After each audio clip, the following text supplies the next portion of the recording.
Hello, my dear students, and welcome to your today's video class of social science. Hope you all are doing good and fit and fine at your own places.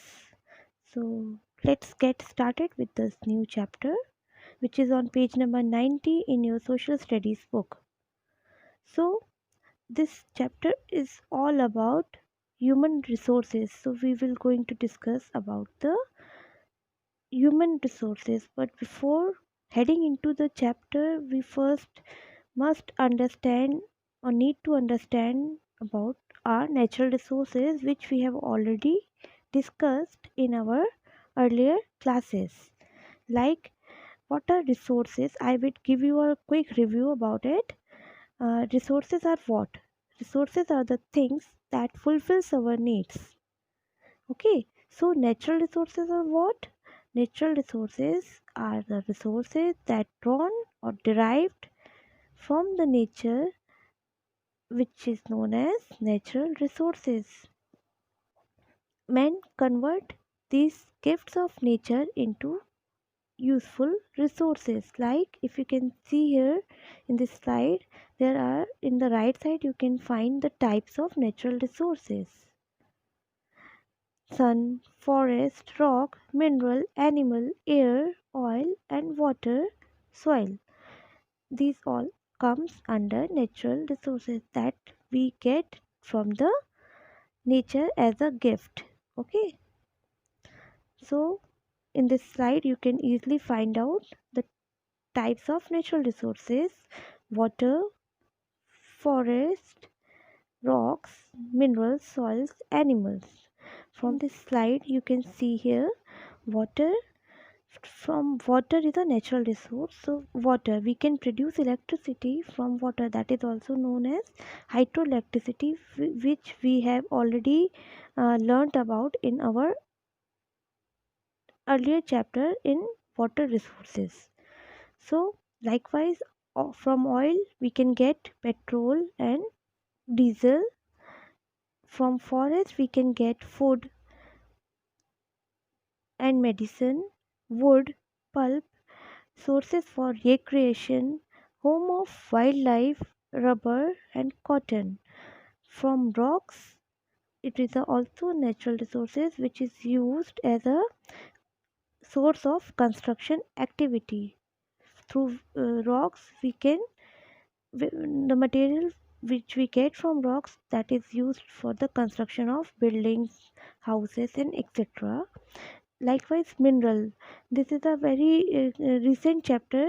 Mineral resources. We have already discussed that metals are derived from minerals. Okay, so all metals, these metals is used for making jewelries, glass, canes, ceramics, etc. Okay, and as you can see, soil is a natural resource, and which soil is very much helpful in agriculture purposes. So without soil, agriculture practices would not be possible. An animal is also a very important natural resource. We get food, wool, and sources of recreation activity from the animals. So, likewise, if you understand this, you must understand what is human resources. So, basically, human resources are what? Human resources are all the people living in the country that is called to be a human resources. That you and I, which we are the people, so we are considered as a human resources. So, nature has gifted our country with a large variety of resources. That is a natural resources which we have already discussed. These resources have to be made useful by human beings. So for making use of it, for making use of natural resources, we need a manpower. So we need educated, skilled, and hardworking persons to convert these resources or to convert these natural resources into the things of daily use. Thus, the skill people are the human resources of our country. So I hope you it is now clear to you what is human resources. So educated, intelligent and skilled people can use all the natural resources wisely and efficiently. That we have already discussed half of the chapter in our yesterday's live session. So now I am going to continue with the new topic, that is problem faced by the people of our country. From here we will going to start here in detail. So, what are the problems that faced by the people of our country as due to as the population in our country is increasing at a very rapid rate, that may causes many problems. Okay, like increasing population. What are the problems that may cause increasing population? Poverty, urbanization, migration and uneven distribution of population. These are the basic and major problems that a common people may face in our country due to the rapid increasing rate of population. Okay, so as you know, India is considered to be a second most popular country in terms of population after China all over the world. So hence it leads to the shortage of basic human needs. What are the basic human needs? The basic human needs are food, shelter, healthcare and water. So, increasing population leads to the shortage of these basic needs. Second point is uneven distribution of population. So, large population of our country is not evenly distributed. Some areas are very thickly populated and some areas are very sparsely populated. So, plains are densely populated, while the desert area and the mountainous regions are very lessly populated. So the total number of people living per square kilometer is known as the density of population. So what are the states that are densely populated? Are these are Uttar Pradesh, Bihar, West Bengal, Maharashtra, and Andhra Pradesh.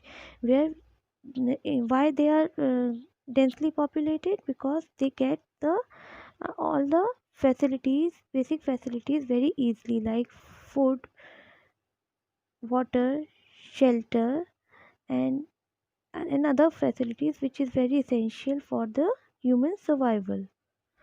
So these are the states which are known as a densely populated states in our country. And desert area is considered to be a very sparsely populated reason. Why? Because of the shortage of water and the harsh and adverse climatic conditions. The desert regions like area deserts in Rajasthan, these are sparsely populated areas of our country. Next is poverty. Poverty is also a very major reason a common man is facing in our country. So poverty is what? Poverty is a condition in which a person lacks the financial resources and essentials for a minimum standard of living. Like most of the people living in our villages are poor. They cannot afford good education and health facilities. So poverty has also led to children not being able to go to schools as they have to earn a living from a tender age. Like you can see here, these children which is facing a poverty, and they are not able to go to school as they have a very they are not very financially strong family background. Okay, next is migration. Migration is what? Migration, it is a mass movement of people from one place to another place. Why they are moving from one place to another place? Like you can see in the past few months, you have must have seen this migration amongst the people living in the metro cities. They are moving to the back to the villages due to this COVID outbreak. Okay, so shortage of water and the outbreak of some disease like COVID and any other disease, or in some war situations or natural calamities like earthquakes or flood or droughts, also force people to migrate from one place to another place. Okay, next is urbanization. Urbanization is what? Urbanization is, as the name suggests, urban means city, related to cities. So people from villages are moving to cities for job and better standard of living. So as a result of this, cities become much overcrowded. There are the people are facing hygiene issues.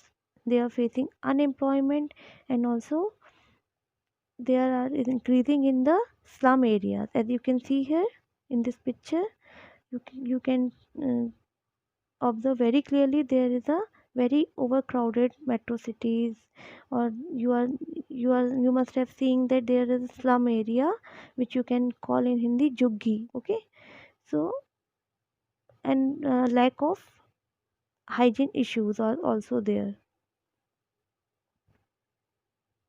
So next is tribes. Tribes, a group which a group with similar ancestors, customs, and traditions. Like many of the like the India in India, the tribals also lives in villages. Some tribal groups in India are called Bhils, Santals, Gonds, Mundas, Oregons, and Khons. You must remember all the names of these tribal groups in India. So they live according to their customs and traditions in India. These are the pictures of the tribal groups in India. So steps to now coming to the steps to tackle the problem of overpollution and which leads to an unemployment. So what are the necessary steps one should take to check the problem or to control the problem of the over population and unemployment? So these are the following steps. First, providing jobs to the poor people. Second one is providing houses. Third is opening hospitals and healthcare centers so that there should be a proper medical facilities for everyone. Next is arranging educational facilities for the poor people who cannot afford the educational expenses. Okay, and last but not the least, encouraging to have a small family. If each of the family having a very limited number of people, then there should be a very much effective in checking the population growth. So these are the main important points. You must remember all these points. This is all about in this chapter. It's a very small chapter but yet too very important also. So at the end of chapter you will find a new terms to know and the things to remember. You just once go through again with this complete chapter and also read the new terms to know and the things to remember so that you can have a summary of this complete chapter in it. Okay, so hope you have understood this chapter, and if you have any doubt you can ask me during the live class whenever we come live next time. Okay, so that's all for today. Hope you have a great day ahead. Thank you, take care, and bye bye.